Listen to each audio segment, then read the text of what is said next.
Welcome back to Trumpet World. On Wednesday's show, we talked about secret agents from Iran infiltrating the US State Department and even the White House.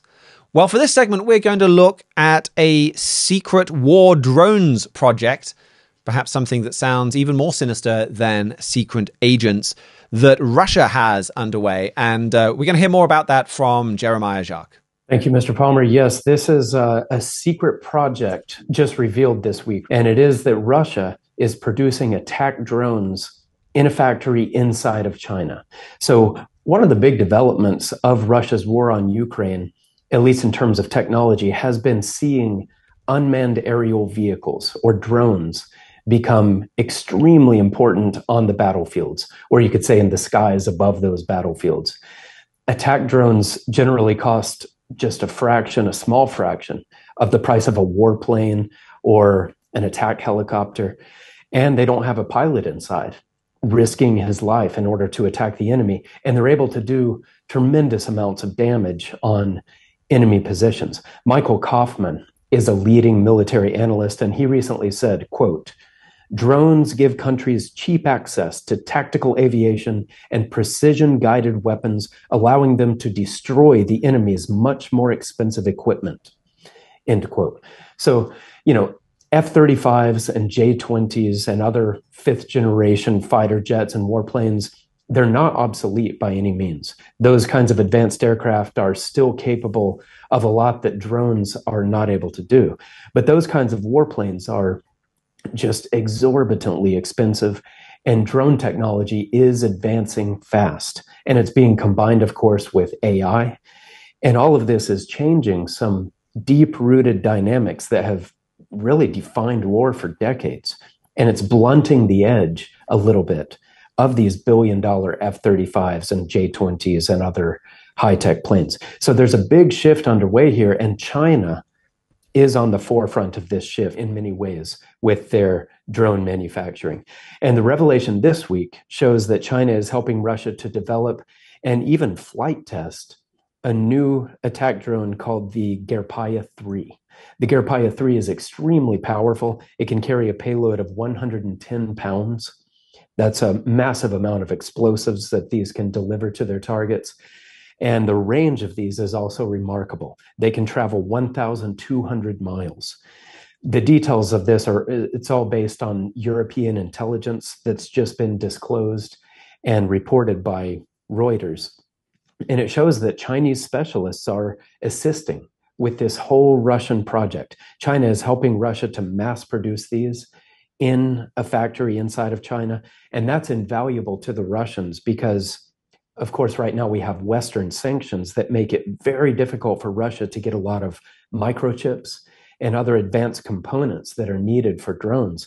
But those sanctions don't apply in China. So that's just a massive victory for Russia to be able to build these advanced weapons in a non-sanctioned partner country. And these will be somewhat like the Iranian suicide drones that Russia's been using so many of over the last 2 years to kill Ukrainians. But this new drone that Russia is making with China is considerably more powerful than the Iranian ones and has a longer range as well. So this shows us that China is increasingly ignoring laws that ban countries from helping Russia, giving Russia lethal aid. And it shows that China's support of Russia is becoming more and more valuable to the Russian war machine. That really does sound pretty brazen of China. When America is doing so much to say, well, if you support Russia in this war effort, we're going to sanction you. We're going to come after you with some of these sanctions and things like that. I mean, China, by doing this, is kind of sending a message to the world. We're not afraid of American sanctions. We don't think they're actually going to do it. We think we're too big to be sanctioned. We actually think America needs us more than we need them. And we're not afraid of American economic warfare. That's a very big part of this story, for sure. Yeah, to see China really kind of publicly flouting these laws. And of course, China, the government denies official involvement. They say, perhaps this is happening, but it's a private Chinese company and we didn't know about it. So that's the line from the Chinese Communist Party. But the thing is, though, inside of China, pretty much every company is beholden to the Chinese Communist Party, and the laws there make it very clear that companies have to do the government's bidding.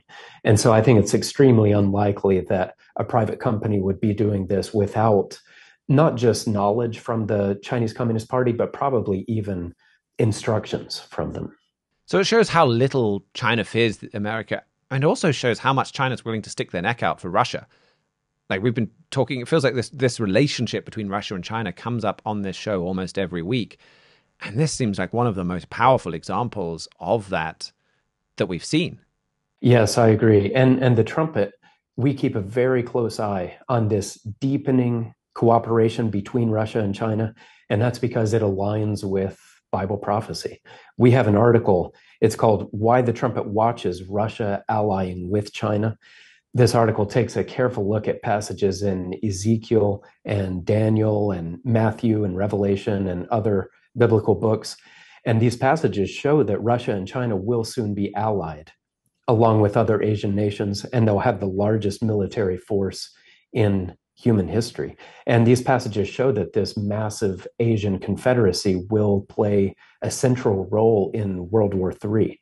So when we see China right now ignoring Western sanctions in order to arm Russia, I think that demonstrates that this Russia-China axis, it's basically here. It has arrived.